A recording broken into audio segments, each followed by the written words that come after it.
our internal system, we have 1.9 million resumes, to give you an idea, right? So, or applications, whatever you want to call them, they're resumes. And so we see a lot, and we have a lot. And I have looked at a lot. And so there are a couple things that are positives and then some negatives. And there are a couple negatives that I can share that will help people as well. And so the positives are when you're if I'm an employer, do I want to hire the person who's been at one company doing the same job for 15 years? Or do I want to hire a person who has been at 5 different companies around my same industry over the last 15 years?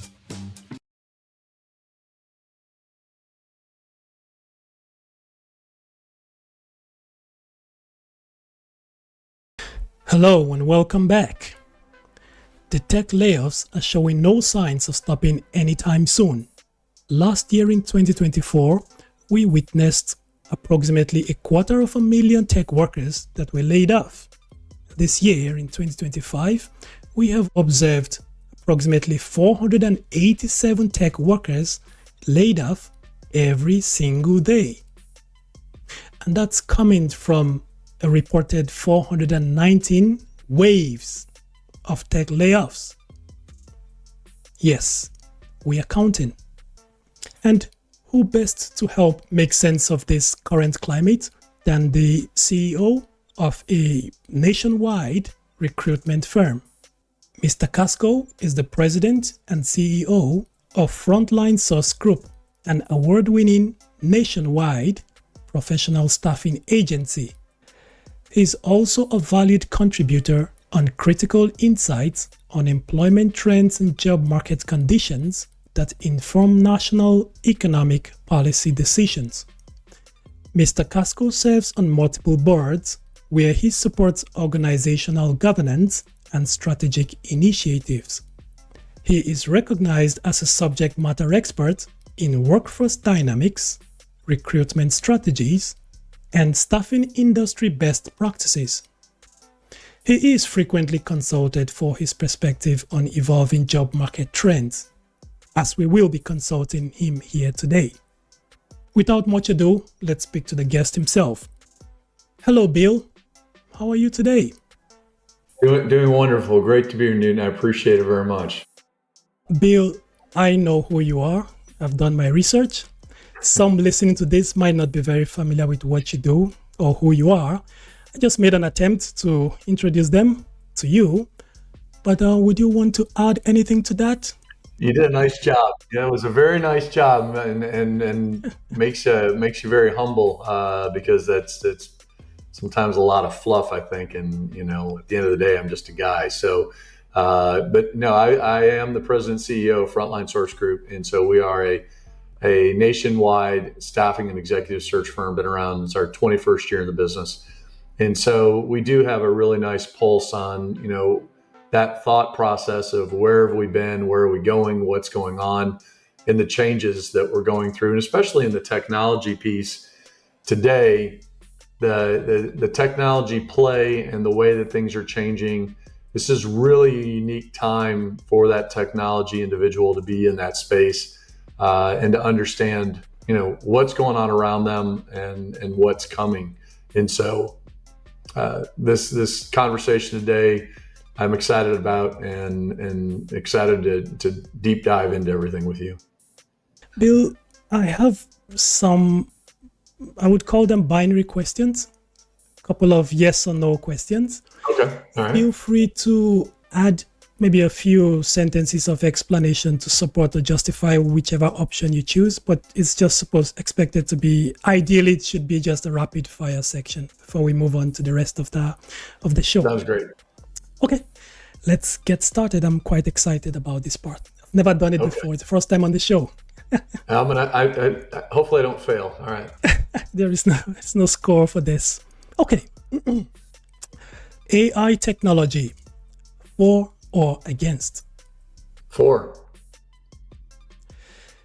The use of AI in making hiring decisions, for or against? Yeah, that's not a yes or no. That's there is a middle ground on that. Okay. It's a yes. It's a yes and a no. You like to in just 2 sentences? Just tell us what middle ground we're talking about. Yeah. AI cannot be and should not be the final answer when it comes to hiring. Okay. But AI can and should be part of the process. Kind of playing a supporting role. Makes sense? Yeah. Next question. University degrees. Yes, get them, or no, you no longer need them. That's a yes and no also, because it depends. It depends on what your end goal is. It depends on how large of a company do you want to work for. It depends on your skill set, and is it required to manage people? Is that what you want to do, or do you not want to do that? That's a really difficult question. Is it functional or technical at the end of the day for you? Okay. Next question. Now is not a good time to change jobs. True or false? You've got some really great questions because it's not a true or false either. It depends. Okay. On what? It could depend on your skill set. It could depend on your location for residence. Okay. It could depend on work from home, work in an office. There's a lot of different variables just to answer that true or false. That's fine. So that should be handled on a case-by-case basis. That's a good enough answer. Next question. More often than not, recruiters wrongly assess the true potential of candidates. True or false? Man, well, I'm gonna definitely throw our entire industry under the bus and tell you that's pretty true. Oh my. Yeah, and the reason that I'm saying that is that most recruiters, unfortunately, in our industry, do not have enough bandwidth of knowledge of technology to actually assess an individual correctly. Next question.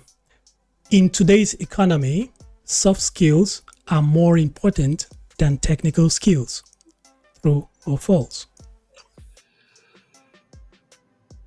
Again, it depends on the position. There are times when it absolutely does.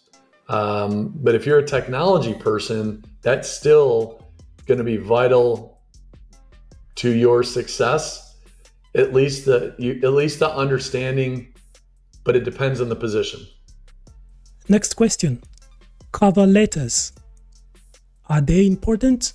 Yes or no? Absolutely. 100%. And anyone who says that they're not is 100% wrong. A resume CV only points out certain things. And a cover letter is your only opportunity to somehow in writing express personality along with empathy. And so a resume CV should be fact, and a cover letter is really you.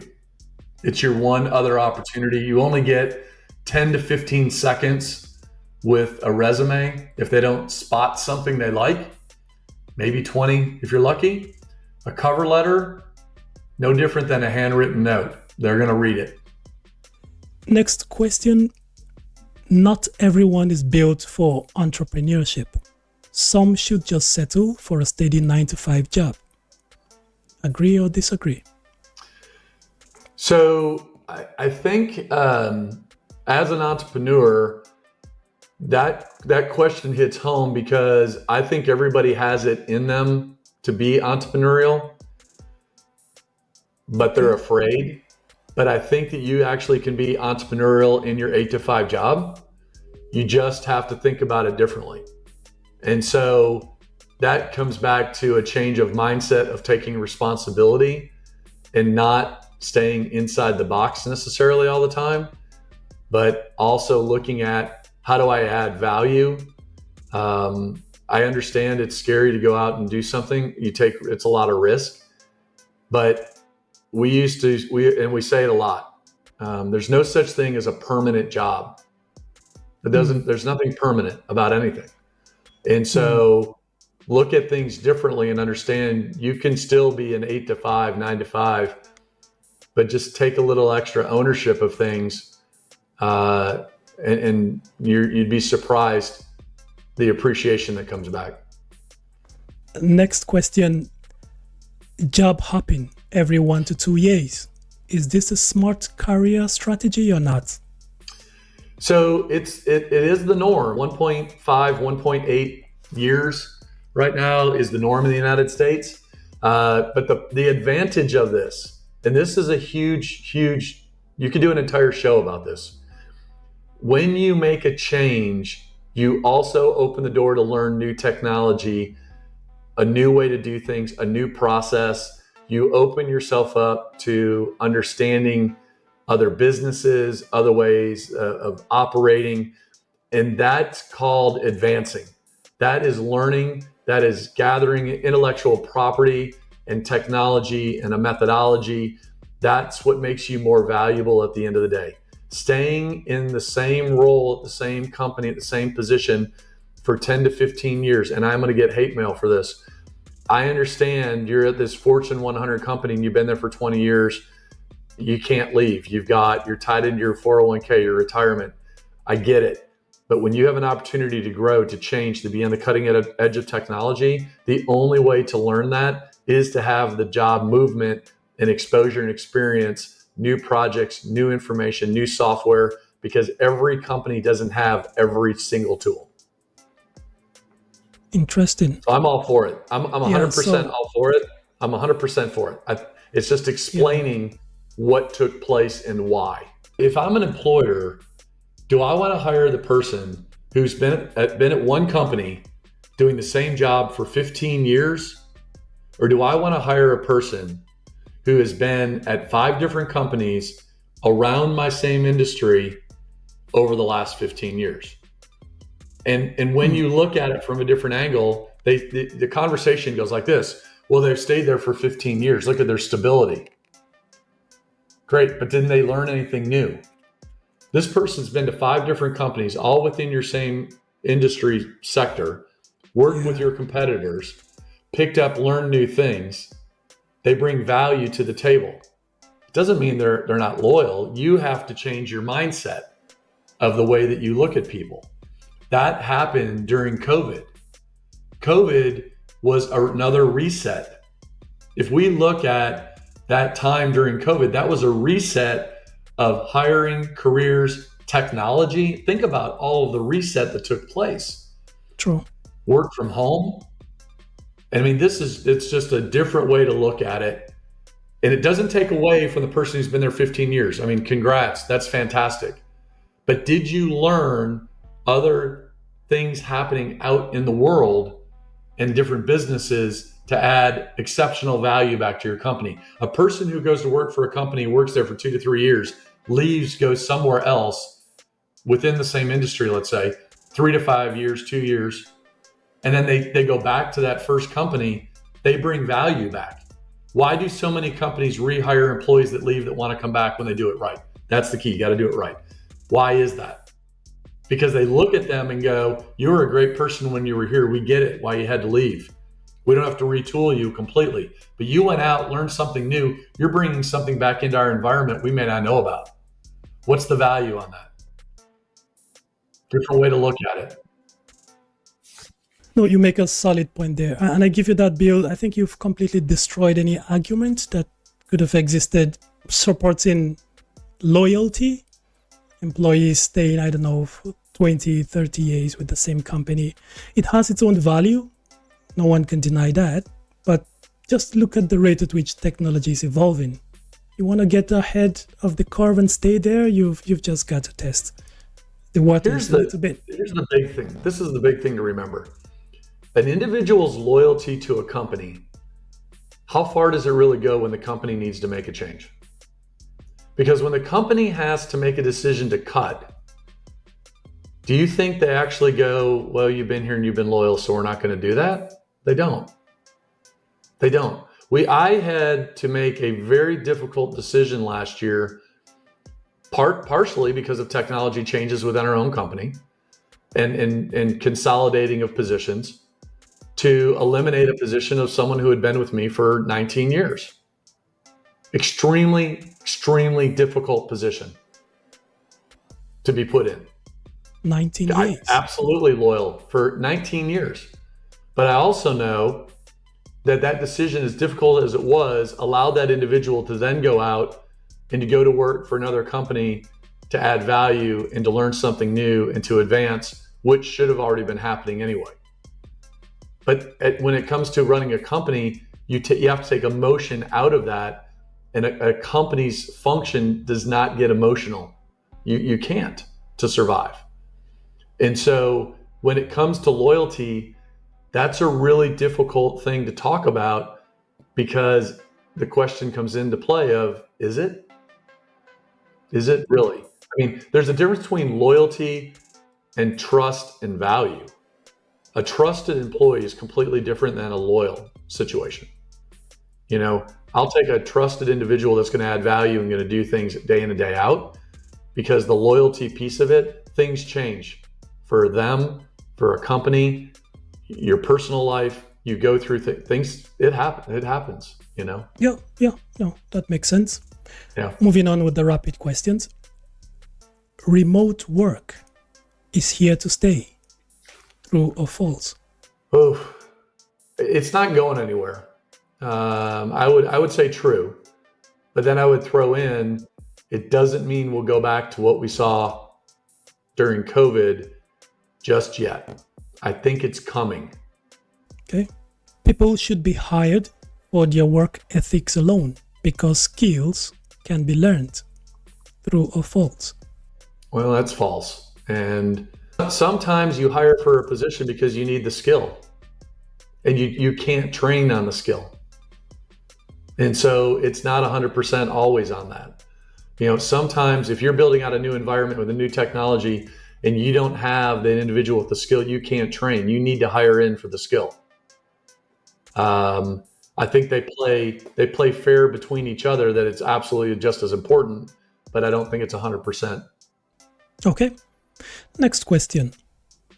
Bob has no LinkedIn profile. Bob doesn't network with people in his industry. On a scale of 1 to 10, Bill, how bad is this for his career growth, with 10 being extremely bad? It depends how good Bob is, right? I mean, if Bob is really good at what he does, Bob doesn't need to worry about it. But if Bob is mediocre and Bob isn't learning new technology, then, which he's probably not because he's not networking, then it's not good for Bob. Bob's going to be there when they go ahead and retire that server that he's working on.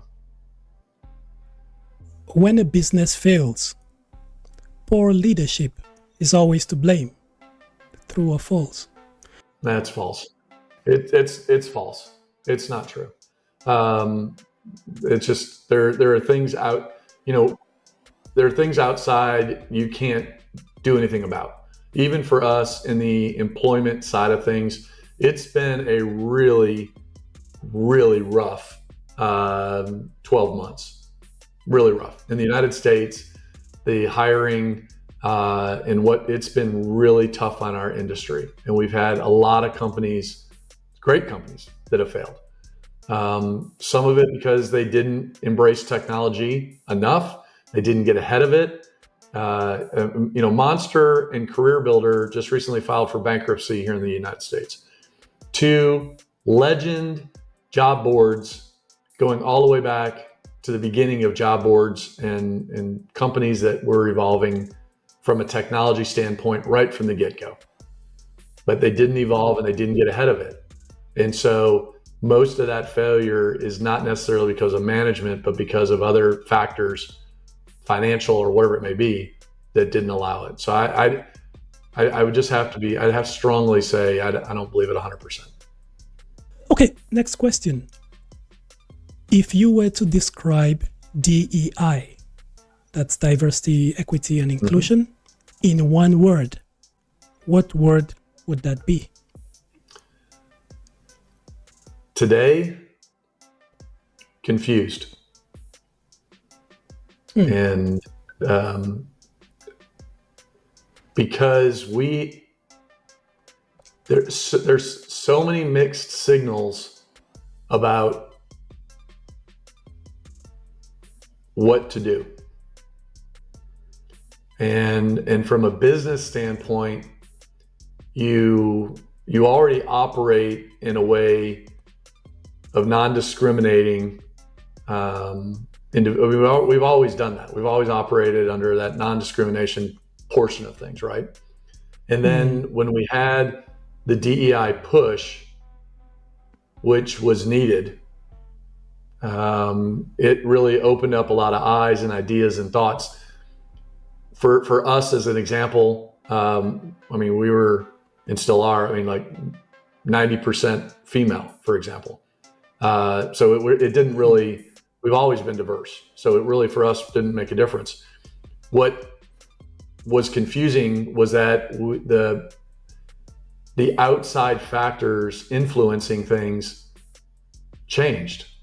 At one moment, it was the most important thing for every company, top of their list, this is what they're doing.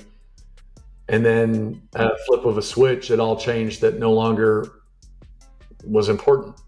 And we've even noticed things happening, and we pointed out to our clients, and we've actually walked away. We recently walked away from a client because of some things that they were saying and doing that I'm afraid we're slipping backwards, and that wasn't the intention. I think we went too far, and we could have stayed in the middle ground area to make it right. But I think there's a confusion out there about what's the tone and what is it supposed to be, because we don't have the right direction.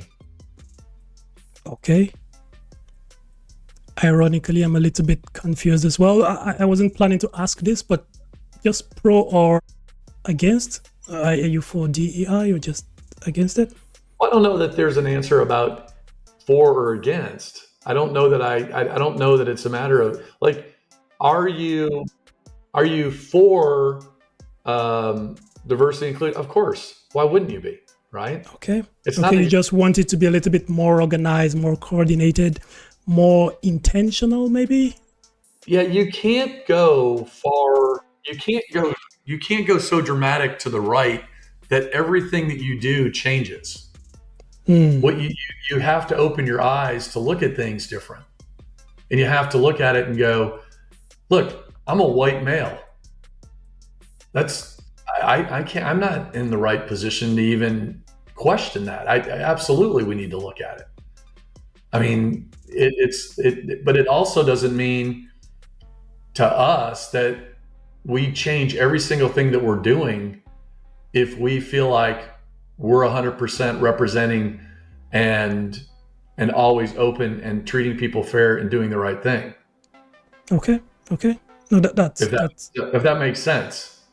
It does make sense. It does make sense.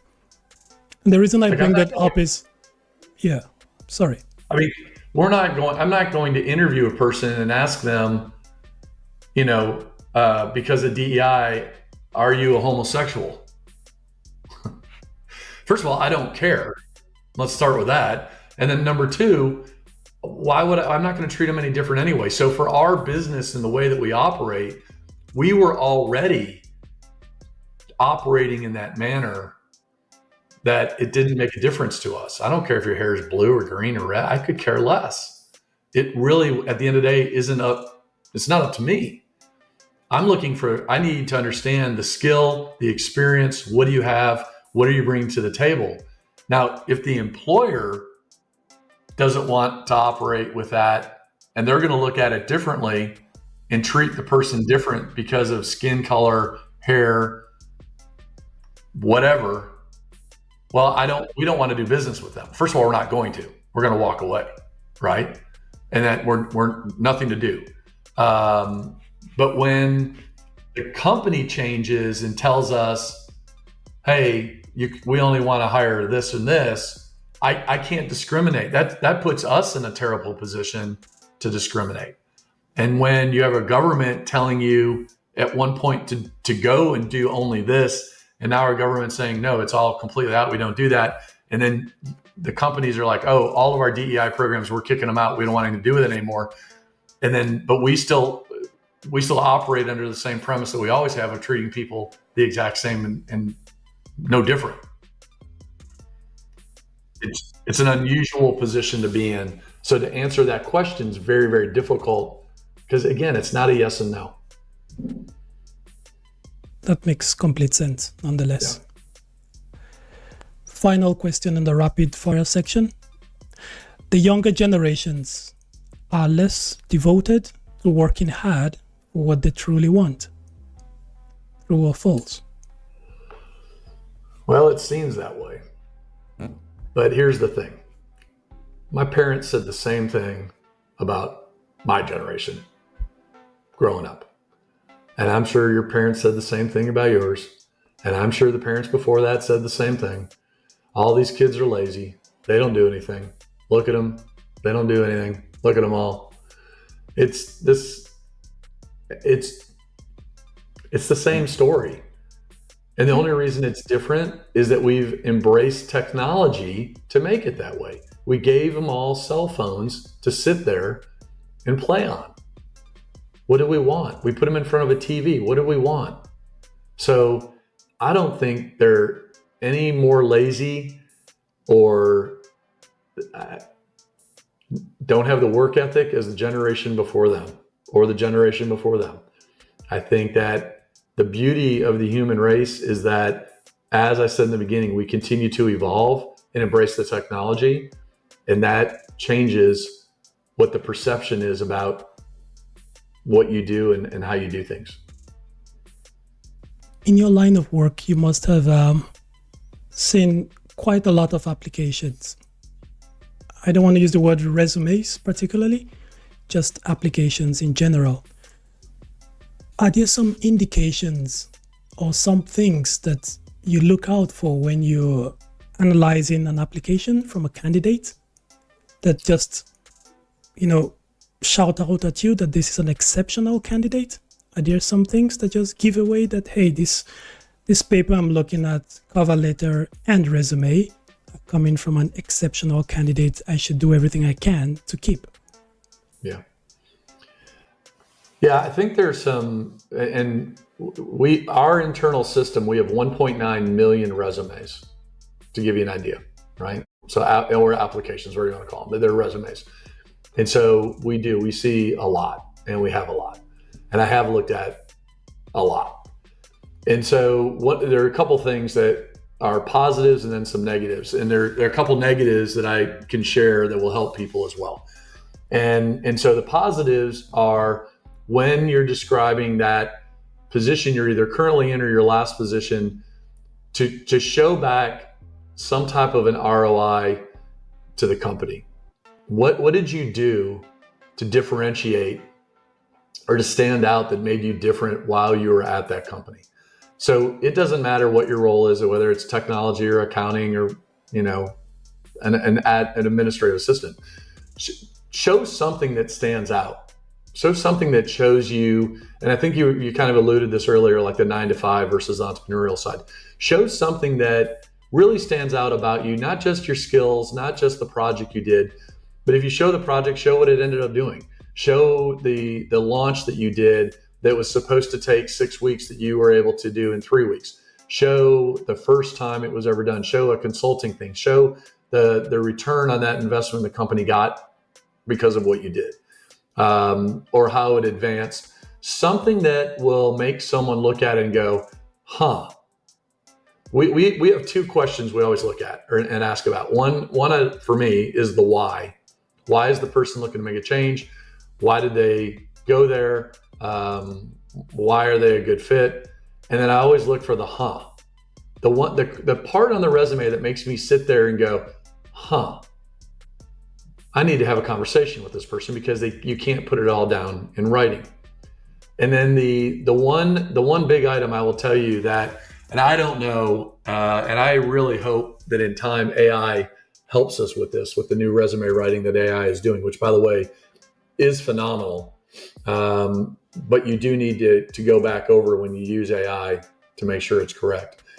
But we still see resumes that will list software skills, and on the bottom of the resume, they will list Microsoft Office. They will list, I saw someone the other day that had facsimile. That's ridiculous. Outlook. Someone put Outlook. Stop. I mean, look at a resume to make sure you don't put something on there. And this was a high-end IT person, and I thought that's just keyword stuffing. Don't do that. That's not what happens anymore. And so the relevance of what's happening with technology and reading resumes is that the resume comes into a system, it's read by an AI bot, and then it triggers another AI agent for the next function. So I can tell you about us as an example.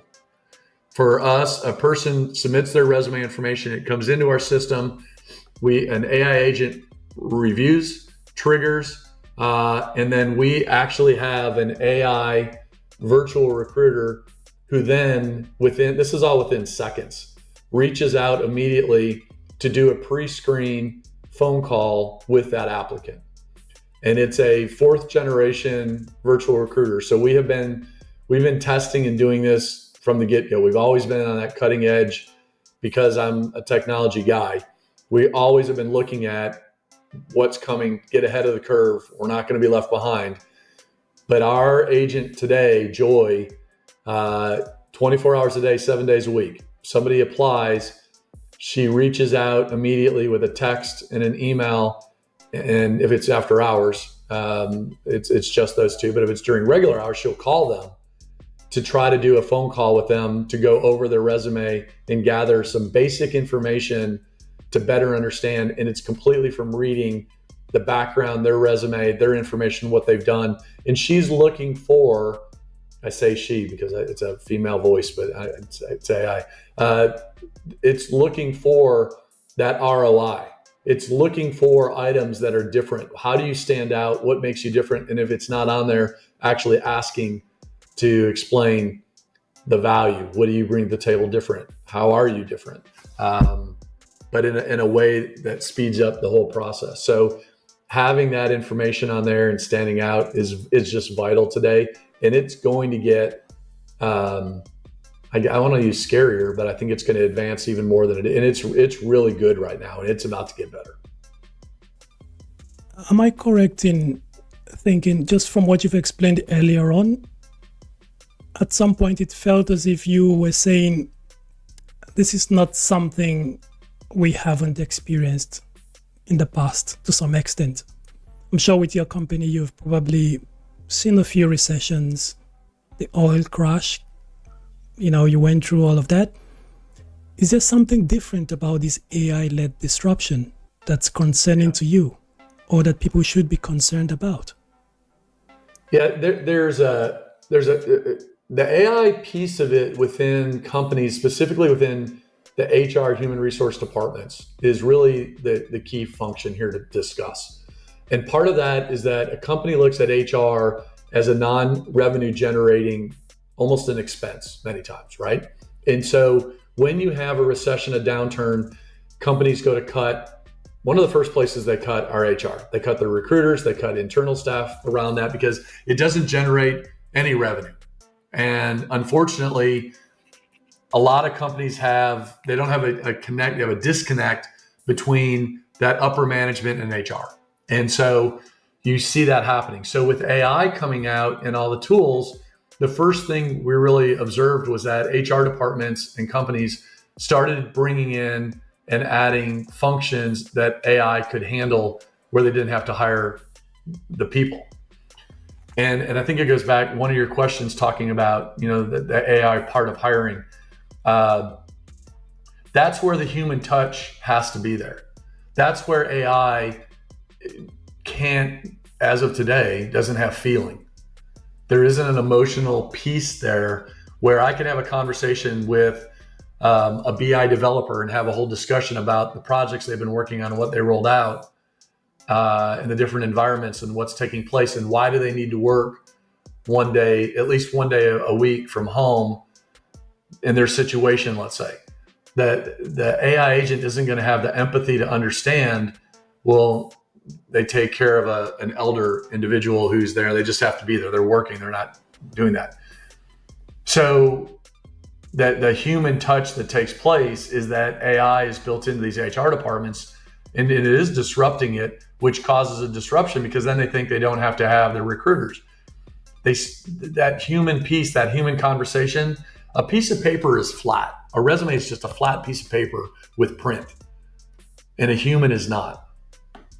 And our job as recruiters are to have conversations and to find out the soft skill piece that complements the technical skill that individual brings to the table and adds value to a company at the end of the day. And as of today, we don't have that with AI. But if you look over the disruptions that have taken place over time, will it happen? I don't know. I mean, is it coming? Are things going to be eliminated because of the AI? Yeah, but just like the paper route. But I'll tell you what, if you go to have dinner or breakfast at IHOP or Denny's, they've got microwaves, but they still have people cooking all day long. Bill, as we come to the end of this episode, if there is one most important piece of advice we could give to tech professionals in particular that they can do just to solidify, safe-proof their position as we continue to experience this paradigm shift, just so that they don't get sidelined or left behind, what would be that one most important advice? So if there's anything in particular, I would say it would be the word, there's one word, and it's persistence. And that's the beauty of technology and being in that space, is that you have, and it can be used in so many different manners and ways. You have to be persistent. And it's not just, not a one word answer necessarily, but take it in a lot of different directions, because, you brought up the LinkedIn thing and should you be on or not on it? If you're not on it, then how are you networking to learn? I mean, how are you learning something new? Where are you at? Are you on Reddit all the time and you think that's going to be the best place? You've got to do something to continue to grow and learn. And being persistent with always trying to be a step ahead is what allows you to be persistent. You can't quit. You can't give up. And I really think that, like I said, I think COVID jump-started this revolution change that we're in the middle of, because it made us more efficient.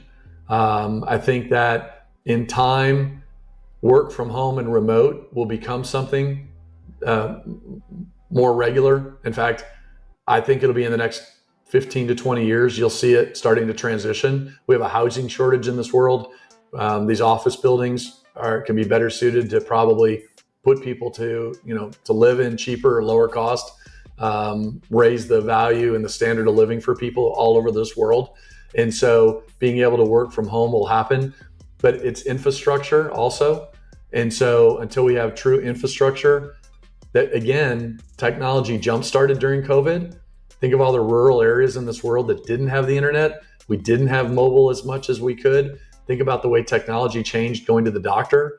There's so many positive things that come from technology, that being persistent and following what you enjoy in technology will drive you, that you don't have to worry about what you want to do. The people that should be worried are the ones who aren't happy with what they're doing or do the same thing, and they're technology people, which means you should enjoy learning and growing. I rarely meet a technology person that says to me, "Oh, I'm in the tech field, but I don't like to learn and I don't like to grow." You're not a tech person. You probably need to find a different career. Just the other day, I read this article, which kind of alluded to the fact that in the coming years, artificial intelligence will be performing 90% of all the recruitment work, and humans would just be left to handle the remaining 10%, which might just be approving the final decision that's been made. They said the same thing when the job boards came out. They said the same thing when social media was there. They've said the same thing over and over and over. And it's interesting that even through the technology, I mean, they said the same thing when the fax machine was around. I mean, we used to get resumes by mail, and then by fax machine, then by email, then directly into systems. Our industry evolves, but that human touch, that conversation, that piece that takes place is still needed. We still have to go back to double check that AI. We still have to go back to double check what's there. It's just going to change. Our role and function of what we do will change. I read something similar not too long ago about the 90% thing. I think that 50% is a fair number. I think 90 is ridiculous, but I do think 50%. But again, it's no different than looking back as things change. So there are roles and positions within recruiting in the human resource areas that if we look back over 20 years, 50% are gone. We no longer have to do that. That's just part of it. It's just no different than we started this conversation out with. As we evolve in technology, we lose certain roles, but we still end up with something. We still have the chef and the cook at Denny's. The final question, Bill, and this is a tradition on the podcast. Has there been one very big, very impactful mistake you've made along your career journey that you can share with the listeners? I don't know that there. I think when you talked about the DEI thing, it really hit home because when I started the company, I really wasn't that type of a person, and I hired an individual who came to work for us. He was a homosexual, and at the time, 15 years ago, I was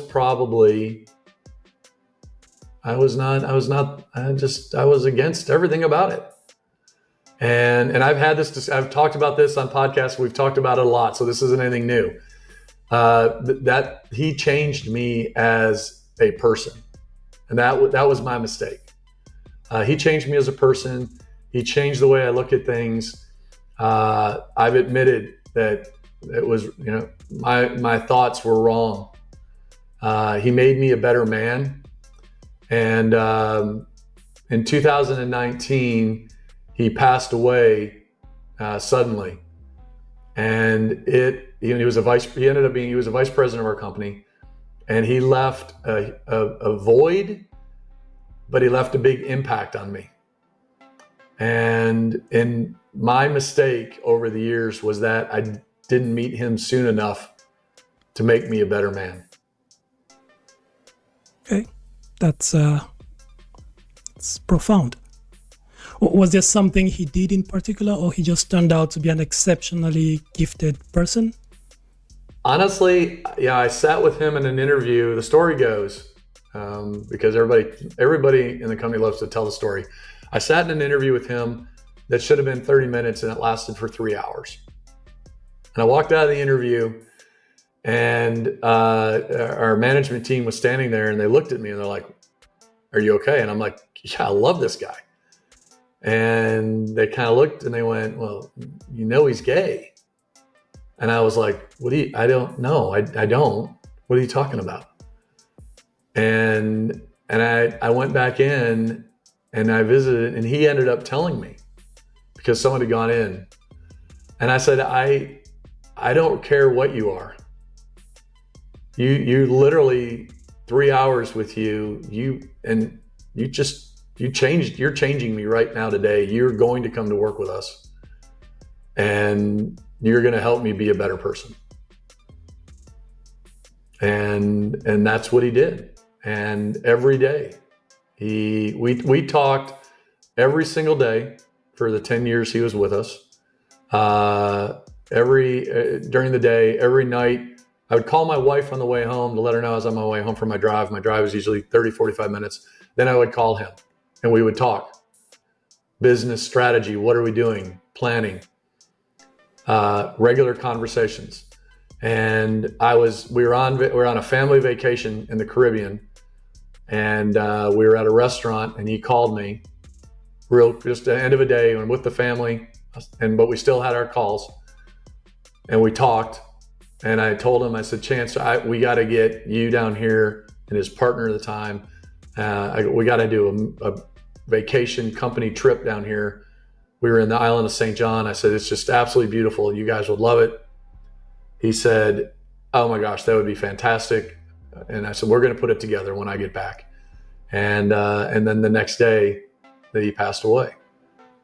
And it was sudden, and it was sleep apnea, and it was a horrible thing that we went through as a company. But it changed me dramatically, obviously, with the passing. But now, coming on, it's 6 years tomorrow, actually, that he passed away, the 21st or the 20th tomorrow. Or I don't know what day it is, but it's Monday the 21st. Every time I think about even those 6 years, there are multiple times that I think, what would Chance do? What would he do? I look at things different. I'm a better person because of someone. And that's where I think people that don't embrace, don't look at things, don't think about change, aren't open. I don't really have time for them in my life. That's an insightful story. All it takes is one meaningful encounter, one meaningful experience, and the entire concept you've held for a very long time could change overnight. Yep. Thank you so much, Bill, first of all, for coming on the show and for speaking candidly about everything we talked about so far. I wasn't expecting to go so deep in many areas, but I think you also led us in some of these areas yourself, which I'm happy you did. And we covered quite a lot of ground. Before we pull the curtains on this, anything else you want to get out there? No, I just, I hope it adds, or someone at least, adds some value as they're listening. And, obviously would love for them to visit our website, find us on LinkedIn if you're on LinkedIn. And if you are, send me an invite, connect with me. Let me know you heard the show. Our website is just frontlinesourcegroup.com. We made it really difficult so that you couldn't remember who we were. So, but no, really appreciate the opportunity to come on here and visit with you. I thoroughly enjoyed it. And again, so many different areas that you can go so deep and so long on conversations about, because there just isn't one necessarily all the time answer to things. And so appreciate that opportunity. And again, thanks for getting me to open up a little bit more to things as well. I think that more people do that, the better we are as humans. On that note, we bring this episode to an end. Don't forget to like, share, subscribe, and all that good stuff. Until the next one, cheers.